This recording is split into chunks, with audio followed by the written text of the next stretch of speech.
So yun na, isang panibagong araw po sa inyo mga boss. At syempre sa araw na ito mga boss, share ko sa inyo mga boss yung mga gagawin natin at saka yung mga nagawa na natin mga boss. Tapos syempre kung bago lang po kayo sa channel ko, paki-follow, like, and share nyo na rin po yung Alex Official Vlog mga boss. Pati paki-subscribe nyo na rin po yung channel natin sa YouTube channel mga boss. At syempre si Chupayng Official Vlog mga boss, paki-follow, like, and share, paki-subscribe nyo rin po yung channel niya mga boss. At yung kaputrip natin mga boss. At syempre dito, kasama ko rin po yung utol ko dito mga boss, si John Morales. Yan, pakipollow nyo na rin po yung FB page niya mga boss. At syempre, yun, ipapakita ko sa inyo mga boss yung mga gagawin natin. At saka share ko rin sa inyo yung mga boss yung ginagawa natin ngayon mga boss. So ayun, tara. A few moments later. Yan, bali mga boss, ito muna ipapakita ko sa inyo mga boss yung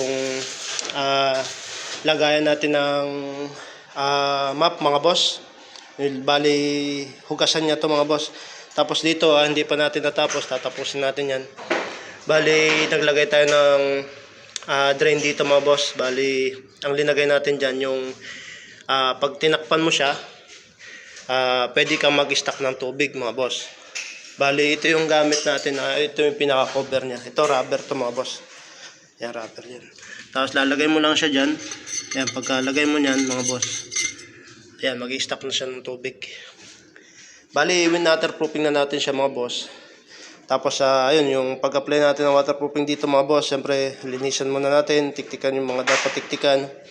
Tapos tatanggalan natin siya ng alikabok. Tapos bago kayo mag-apply ng first coating, basahin nyo muna ng brush mga boss para possible kakapit yung waterproofing natin. Bali patapos na yan. Tapos dito si utol, si John Morales yan mga boss. Bali ito ginagawa natin. Bali ito yung sinadjust ko kay boss kasi yung dati hindi ko na naipakita sa inyo mga boss. Bali reniper na namin to mga boss kasi yung una hindi siya, wala siyang buhay yung design niya. So ginawa natin, linagyan natin siya ng para maganda yung pagka-drop niya. Ayan yung mapapansin nyo. Binago na natin yung design niya. So yung pinaka-frame niya. Kaya ganyan. Papakita ko rin sa inyo mga boss yung itsura nito, yung kabuuan niya pag natapos ni utol. So napakaganda. May simple lang siya pero napakaganda mga boss. Mga ganyan tubular. Bali dalawa yan, dalawang pinto siya mga boss. Ito yung isa. Yan. Bali ang ginawa natin na materials dito mga boss, ito may screen tayo pero ano siya, parang steel matting siya mga boss. Napakaganda naman ng ano niya. Design okay naman. Saktong tama lang siya dito mga boss yan. Tapos ang linagay natin sa cylindrical dito mga boss, bali D3 mga boss. Bali tatlo yan mga boss. Kasi naka-standard yung height ng ano natin dito, gate. Ayan, shoutout tol. Yan, kay John Morales yan. Yan, magaling na sa mga nagtatanong mga boss, magaling mag-welding yan sa utol. Ayan mga skill niya. Talagang puro welding works. Pero bukod doon mga boss, siyempre may mga skill pa siya na masonry works lahat. All around din. Tapos bali dito mga boss, ito na pala yung itsura ng ginawa natin.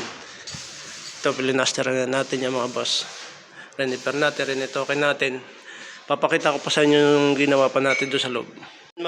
Yan mga boss, bali ito yung mga ginawa natin. Bali dito, ito lang yung tiners natin nun. Tapos ito plastering. Depende na lang kala boss kung ano ilalagay nilang design dito. Siguro rubberize or ano, something. Tapos ito, tayo na nagkabit na itong laboratory mga boss. Bathtub mga boss. Tapos ito yung laboratory niya. So ngayon kasi madumi pa siya, hindi lilinisin na lang. Tapos ito, yung bowl tayo nagkabit yan mga boss. Pati yung strainer niya, yung design ng strainer rin. Ay ba? Tapos ito, tayo rin nag-tiles nito. Bali dito, hindi na pinatiles. Bali, naka ano na lang siya.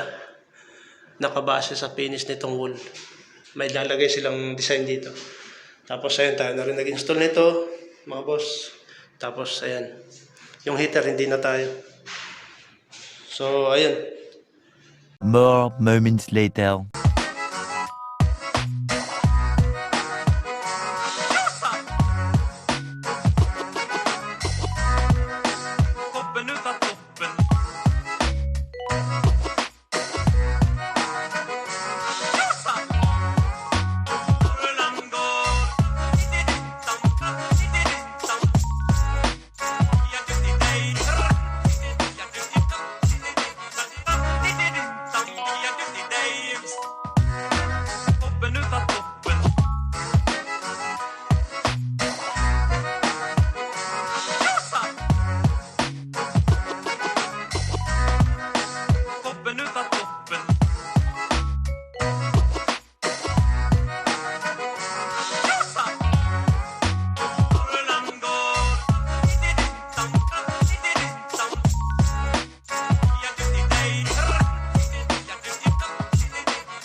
So yun mga boss, bali yun yung finished product natin na gate mga boss. Bali fabricating lang tayo dito mga boss, tapos hindi tayo yung nagpintura.